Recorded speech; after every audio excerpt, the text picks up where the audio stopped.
32వ శ్లోకము. అనాదిత్వాన్నిర్గుణత్వాత్ పరమాత్మాయమవ్యయః శరీరస్థోపి కౌంతేయ న కరోతి న లిప్యతే. ఇంకా ఈ పరమాత్మిక ఆది లేదు, ఎప్పటి నుంచి ఉన్నారో తెలియదు, సనాతనుడు అన్నమాట. అలాగే త్రిగుణాలకి అతీతుడు, నిర్గుణుడు. అలాగే మన శరీరంలో ఉంటారు కానీ ఆయన దేనితోటి సంగం పెట్టుకోరు, అంటకుండా ఉన్నారు. ఎవరైతే ఏ జ్ఞాని అయితే తను ఆ చైతన్యం అని తెలుసుకున్నారో అతను కూడా మిగతా వాటితో సంబంధం పెట్టుకోరు. మనము ఆ జ్ఞానం అన్న 20 లక్షణాల్లో మీరు అబ్జర్వ్ చేస్తే అన్నీ కూడా డిటాచ్మెంట్, ఎలా వైరాగ్యం ఎలాగా అంటే ఆ పరమాత్మ యొక్క లక్షణాలని మనం సాధించగలిగితే మనమే పరమాత్మ అయిపోతున్నాం. ఆత్మజ్ఞానము, అలాగే మనం ఆత్మానుభవం కలుగుతుంది, మనం అంటే ఆత్మ చైతన్యం అని తెలుస్తుంది. అలాగే పరమాత్మకి భిన్నం కామని సమాధి స్థితిలోకి వెళ్ళిపోతాం, శరీర స్పృహ ఉండదు ఇంకా ఆ స్టేజ్లోనమాట.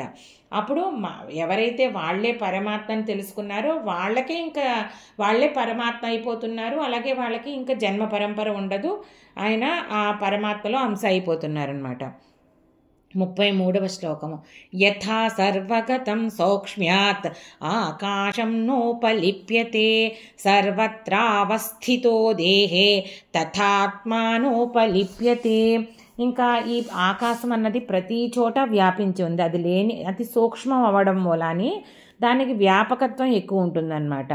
అలాగే దానికి ఏ రకమైనవి అంటుకోవు. ఇప్పుడు వాయువులో మీకు ధూళికణాలు అవన్నీ ఉంటాయి, కానీ పైకి వెళ్ళిన కొద్దీ ఇంకా ఆకాశం నిర్మలం, అక్కడ ఏమీ కూడా దానిలోనూ ఏ ధూళి ఇలాంటివన్నీ ఉండవన్నమాట. అలాగే మనకి అతీతంగా ఆకాశం కంటే పైన ఉన్న పరమాత్మ మొత్తం అంతా వ్యాపించి ఉన్నప్పటికీ అత్యంత సూక్ష్మం అవ్వడం వల్ల ఏమీ దానిని అంటుకోవన్నమాట ఆ చైతన్యాన్ని. అలాగే అన్ని చోట్ల అన్ని దేహాలలోనూ వ్యాపించి ఉన్నప్పటికీ కూడా ఆయన చైతన్యం సమర్పించినప్పుడు కూడా ఏ శరీరంతో కానీ ఏ ఉపాధితో కానీ ఈ చైతన్యం, ఇంకా మనం అనుకున్నాం కదా సుఖ దుఃఖాలు ఇవన్నీ కూడా క్షేత్రం అని, ఏ క్షేత్రానికి అంటుకోడు ఆయన. దేహబంధాలు సుఖ దుఃఖాలు వీటన్నిటికీ అతీతుడు అనమాట. 34వ శ్లోకము. యథా ప్రకాశయత్యేకః కృత్స్నం లోకమిమం రవిః క్షేత్రం క్షేత్రీ తథా కృత్స్నం ప్రకాశయతి భారత. మనం చెప్పుకున్నాం కదా, ఈశ్వరుడు మొత్తం లోకాలన్నిటికీ ఒక్క సూర్యుడే రకరకాలుగా గోచరిస్తున్నాడు.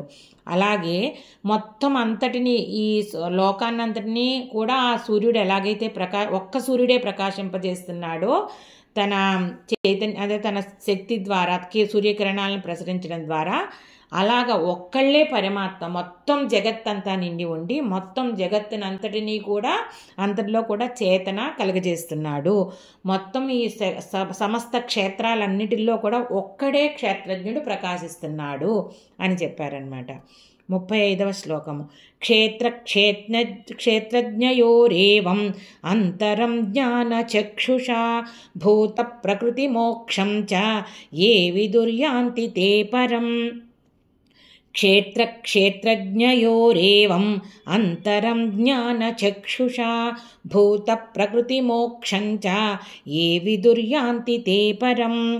ఎవరైతే ఆ జ్ఞానం సంపాదించడం ద్వారా ఈ క్షేత్రజ్ఞుల మధ్యన ఉన్న అంతరాన్ని అంటే భేదాన్ని, అంటే అన్ని చోట్ల వ్యాపించి రకరకాల క్షేత్రాలు ఉన్నట్టుకి వీటిని ప్రకాశింపజేసి చేతన కలగజేస్తున్నది ఆ ఒక్క ఈశ్వర చైతన్యమని ఎవరైతే తెలుసుకున్నారో వాళ్ళు ఈ ప్రకృతి అంటే మూల ప్రకృతి యొక్క గుణాల నుంచి, అవిద్య నుంచి ఆ గుణాలకు వెళ్ళిపోయి సంగమం అయిపోవడం, వీటన్నిటి నుంచి కూడా అధిగమించి విముక్తి కలుగుతోంది వాళ్ళకి.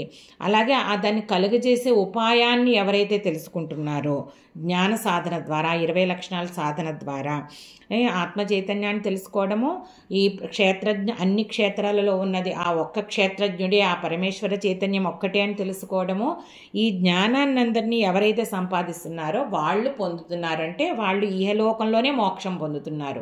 ఎవరైతే ద మూమెంట్ దే రియలైజ్ ఆత్మ చైతన్యాన్ని నేను ఈ క్షేత్రానికి నాకు ఏ రకమైన సంబంధం లేదు, ఇవి టెంపరీ, ఈ క్షేత్రాన్ని నేను సాధనకు ఉపయోగించుకుని ఆ జ్ఞానాన్ని పొందుతాను. జ్ఞానాన్ని పొందిన తర్వాత ఇంకా మన క్షేత్రంతో పని లేదు.